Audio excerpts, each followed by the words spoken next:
नमस्कार, आपण पाहत आहात इंडियाचा आवाज न्यूज चॅनल. जमीन क्षारपडमुक्तीसाठी सच्छिद्र निचरा प्रणाली अत्यावश्यक आहे. उद्यान पंडित गणपतराव पाटील यांनी म्हटले. कोथळीत 100 एकर क्षेत्र क्षारपडमुक्त करण्याच्या कामाला प्रारंभ. जमीन क्षारपडमुक्तीचे काम दीर्घकाळ टिकवायचे असेल तर एक खंबीर संस्था स्थापन करणे अत्यंत गरजेचे आहे. निचरा प्रणालीची देखभाल, संघटनात्मक बांधणी व सातत्य राखण्यासाठी संस्थेची भूमिका महत्त्वाची आहे. आज क्षारपडमुक्तीचे कार्य देशभर पसरले असून त्याची सुरुवात आपल्या तालुक्यातून झाली आहे. जमीन क्षारपडमुक्त करून पुढच्या पिढीला सुपीक जमीन देण्यासाठी सच्छिद्र निचरा प्रणाली अत्यावश्यक आहे, असे मत श्री दत्त साखर कारखान्याचे प्रमुख उद्यान पंडित गणपतराव पाटील यांनी व्यक्त केले. कोथळी येथे क्षारपड जमिनी क्षारपडमुक्त करण्यासाठी 100 एकर क्षेत्रावर सच्छिद्र निचरा प्रणाली म्हणजेच ड्रेनेज सिस्टीम उभारणीच्या कामाचा शुभारंभ करण्यात आला. यावेळी ते बोलत होते. क्षारपडमुक्तीसाठी लागेल ती सर्व मदत केली जाईल.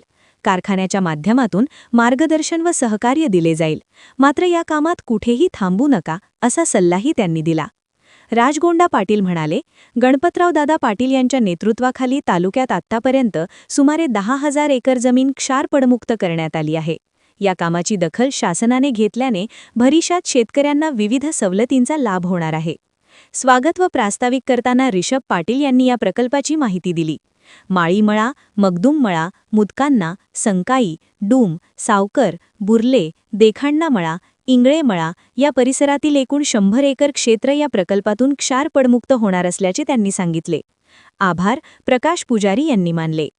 कार्यक्रमात श्री दत्त साखर कारखान्याचे मुख्य शेती अधिकारी श्रीशैल हेगाण्णा, ऊस विकास अधिकारी एस पाटील, इंजिनियर कीर्तिवर्धन मर्जे, संजय पाटील कोथळीकर, ज्येष्ठ नेते धनवोंडा पाटील, स्वाभिमानी शेतकरी संघटनेचे रामचंद्र शिंदे, महाविकास आघाडीच्या उमेदवार ज्योती कांबळे व संदीप कांबळे, दादासो चुडाप्पा, भीमगोंडा बोरगावे, गौतम पाटील, अशोक पुजारी, राजीव विभूते यांच्यासह मान्यवर व शेतकरी मोठ्या संख्येने उपस्थित होते. इंडियाचा आवाज न्यूजसाठी रवींद्र कांबळे. अशाच ताज्या आणि विश्वसनीय बातम्यांसाठी आपण पाहत रहा इंडियाचा आवाज न्यूज चॅनल. लाईक करा, सबस्क्राईब करा आणि शेअर करायला विसरू नका.